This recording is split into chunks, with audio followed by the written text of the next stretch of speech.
Assalamualaikum warahmatullahi wabarakatuh. Halo teman-teman dimanapun kalian berada. Salam kenal dan salam sejahtera untuk kita semua. Berjumpa dengan saya Latifah Eli Ma'ruf. Gimana kabarnya teman-teman semua?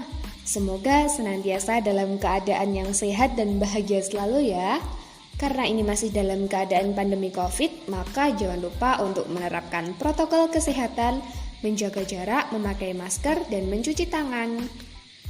Nah, pada segmen podcast kali ini merupakan salah satu pemenuhan tugas UTS mata kuliah pembelajaran PPKN di SDMI yang diampu oleh beliau Ibu Risti Aulia Ulfah, MPD.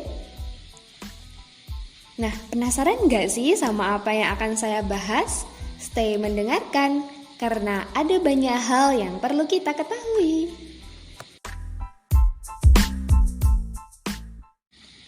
Oke teman-teman, pada segmen podcast kali ini saya akan membahas mengenai prinsip pengembangan materi pembelajaran PPKN di SDMI.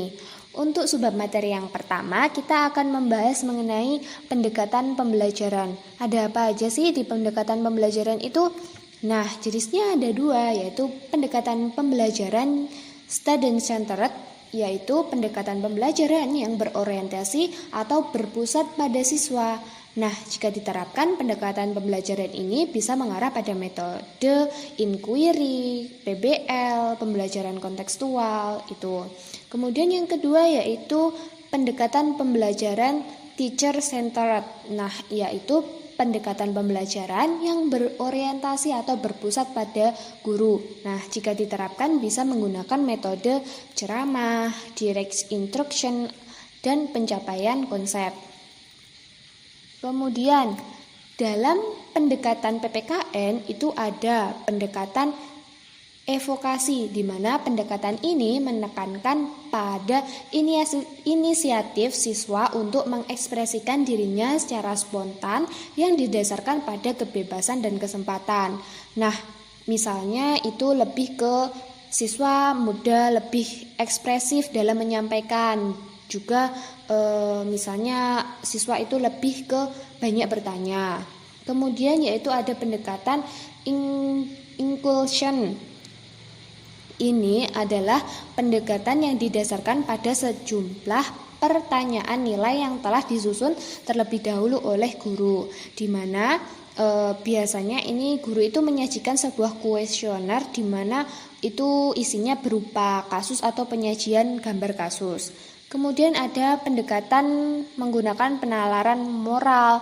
Nah, pendekatan dalam pendidikan moral itu adalah pendekatan penaralan moral di mana anak itu dilibatkan dalam suatu dilema moral sehingga keputusan yang diambil terhadap moral tersebut harus dapat diberikan alasan-alasan moralnya yang masuk akal begitu. Misalnya, memperbandingkan dua kasus, siswa diminta untuk menganalisis dua kasus tersebut.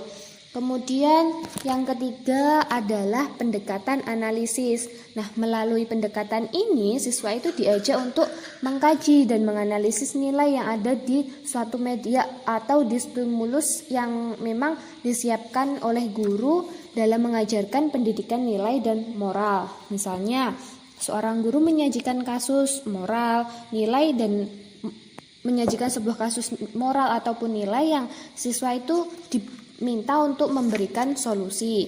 Kemudian yang keempat adalah pendekatan pengungkapan nilai, di mana ini lebih pada upaya untuk meningkatkan kesadaran diri, lebih ke self awareness dan memberikan memperhatikan dirinya sendiri atau self caring. Nah, ini lebih ke menjadikan kasus itu sebagai pengalaman siswa dalam kehidupan. Kemudian ada pendekatan komitmen. Nah, dalam pendekatan komitmen itu mengarahkan dan menekankan pada seperangkat nilai yang akan mendasari pola pikir setiap guru yang bertanggung jawab terhadap pendidikan nilai dan moral.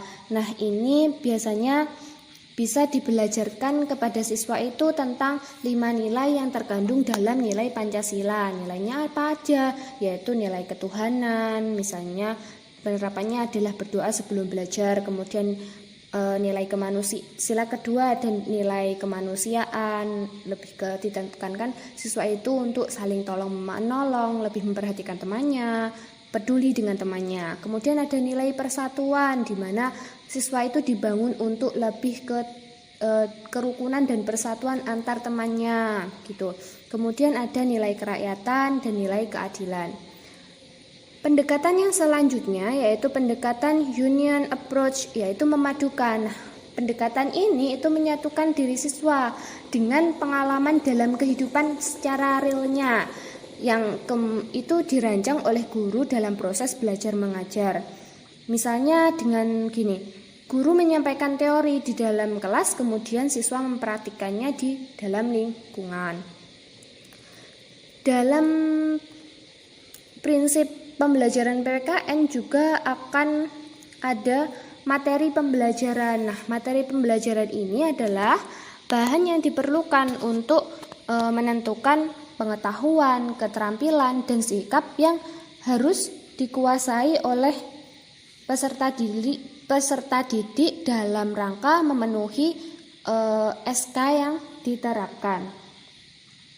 Tujuannya apa? Yaitu agar pelaksanaan pembelajaran dapat dicapai tepat pada sasaran.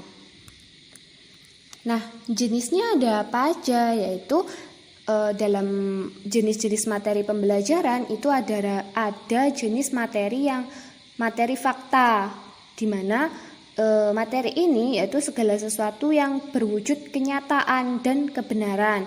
Contohnya adalah sejarah lahirnya Pancasila, begitu. Kemudian ada yang kedua, jenis materi yang kedua adalah materi konsep, yaitu segala yang berwujud pengertian baru yang bisa timbul sebagai hasil pemikiran, meliputi sebuah definisi, pengertian, ciri khusus, dan sebagainya. Contohnya adalah pada konstitusi yang terdiri dari yang konstitusi tertulis dan tidak tertulis. Kemudian ada materi prinsip. Materi prinsip itu berupa hal-hal utama, pokok, dan memiliki posisi penting. Contohnya adalah materi asas pemilu, luber jurdil. Kemudian ada dalil yang sifatnya adalah merupakan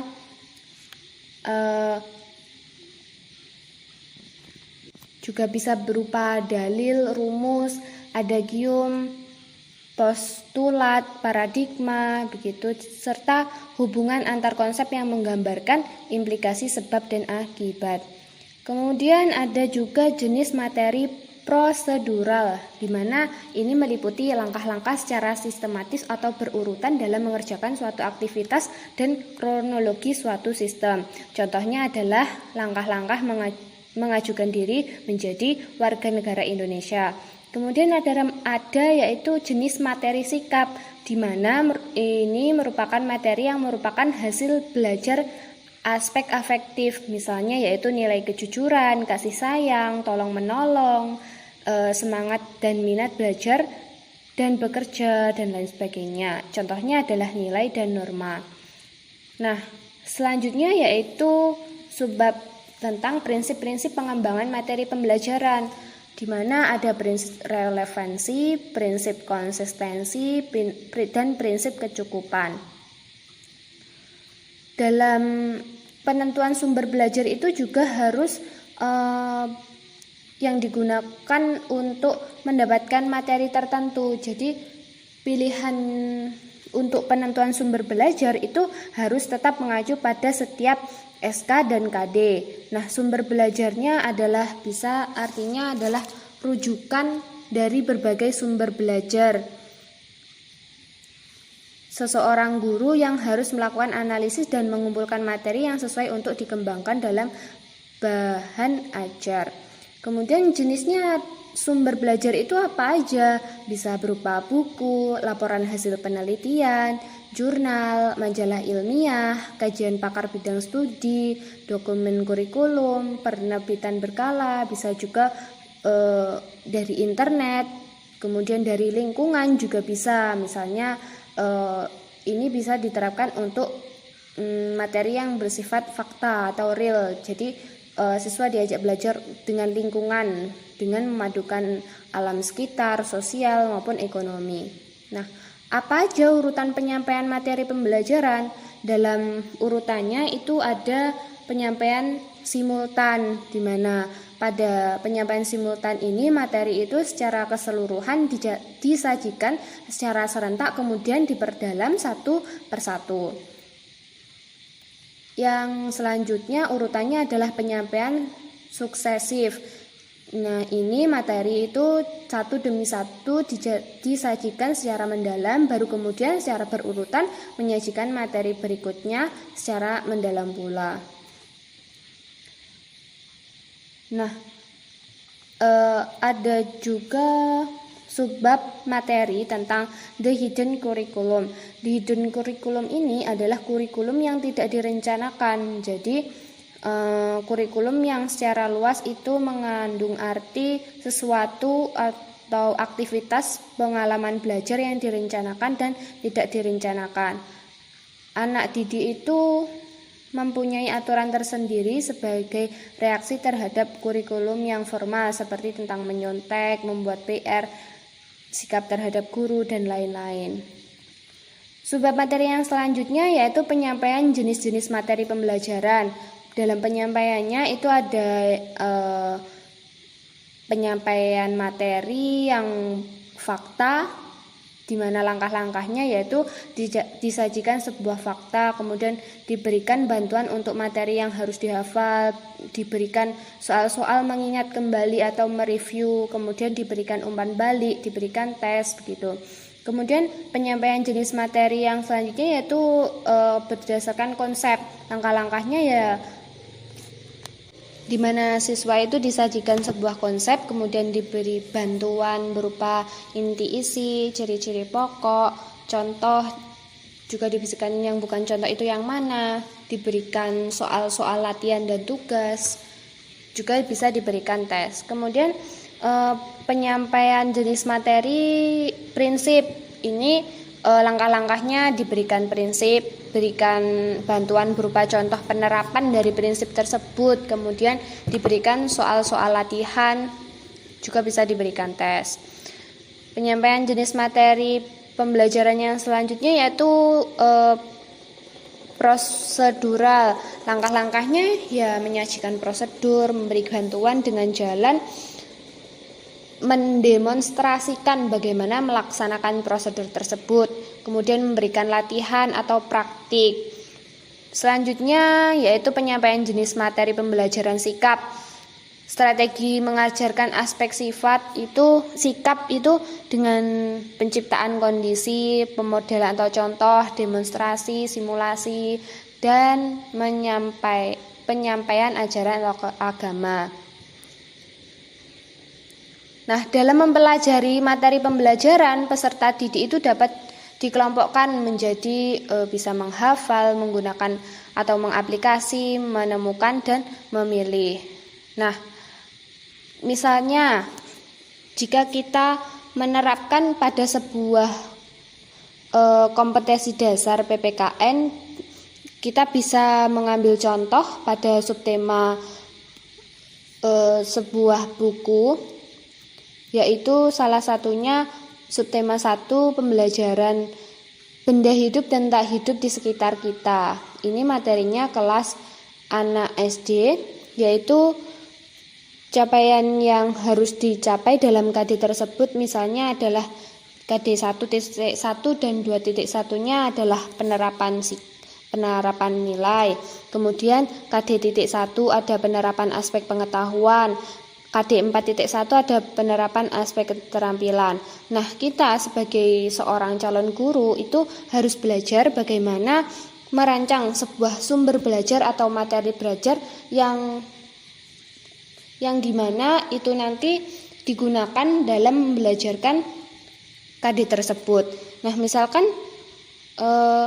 KD-nya tadi adalah penerapan sikap, jadi bisa digunakan sumber belajarnya adalah buku tema. Kemudian untuk mencapai penerapan sikap nilai itu disajikan gambar lingkungan sekitar. Kemudian siswa mengamati manfaat adanya benda-benda sekitar, kemudian mengajak siswa untuk mensyukuri ciptaan Tuhan. Dengan begitu, maka penerapan sikap nilai itu salah satunya yaitu dengan mengajak siswa untuk mensyukuri ciptaan Tuhan.